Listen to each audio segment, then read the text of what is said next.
So you are, bear with me, Timothy.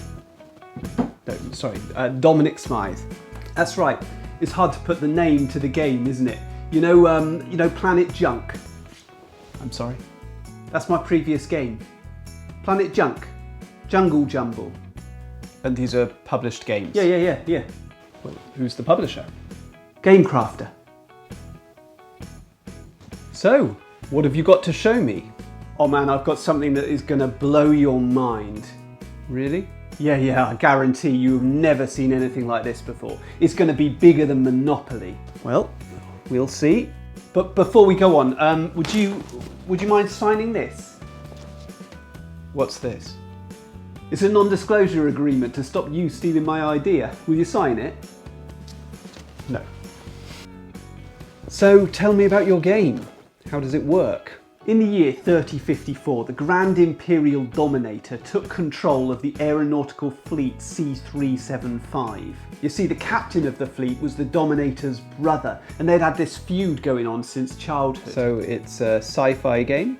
No, the game's set 200 years before the aeronautical fleet was formed, and in this game we follow the ancestor of the Imperial Dominator, Captain Peter Grave. How many people can play the game? Sorry, can I just finish what I was saying? Captain Peter Grave is stationed in India, but this isn't the India that we know. No, it's an alternate reality where huge mechanical constructions are powered entirely by steam. So it's a steampunk game? What? Steampunk. I don't know what you're talking about. Okay, so what do you think the age of the players would be for this game? No, not game. This is going to be a range, right? I've made an RPG, I've made a novel, I've made an art book, I'm going to make an app, and the app is going to focus on Peter Grave's collection of rare stamps. I think maybe we should focus on one game for now. It would be very challenging to try and put out a whole range of games without first seeing if the main game was a success. I don't think so. I'm sorry? I don't think it would be challenging.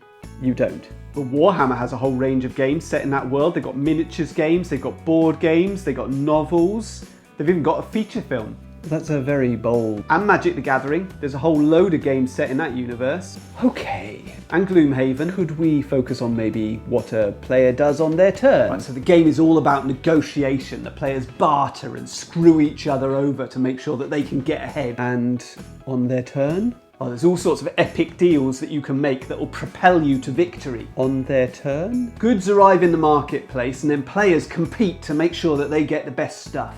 And what are the mechanisms in the game? What's unique about it? Right, so each player has their own deck of cards. Uh-huh. And then they draw a hand of cards from their own personal deck. Okay, I think I see where this is going. And then they use those cards to buy other cards. So it's deck building. No, wait, the clever thing is that the cards that you buy, they get recycled back into your deck, so your deck gets better and better. It's a deck building game, like Dominion.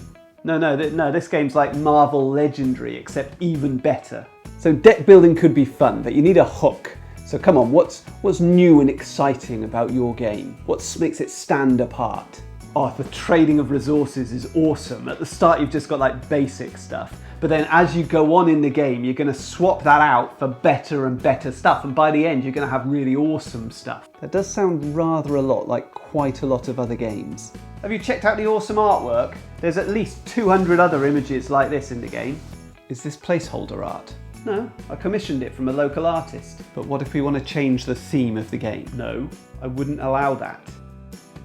Okay, could we just maybe play a round of the game? You know, imagine we're mid-game. Yeah, sure. And we'll just play a turn. So what do I need to do? So just draw 5 cards.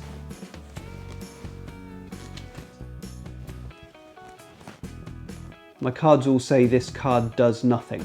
What, all of them? Yeah, all 5 of them say this card does nothing. But that's just an unlucky card draw. I mean, that never happens. Just draw another 5 cards and we'll try again.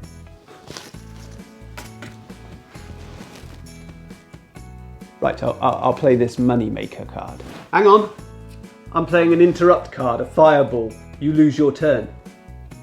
I draw 3 more cards. 3 Moneymakers. Awesome!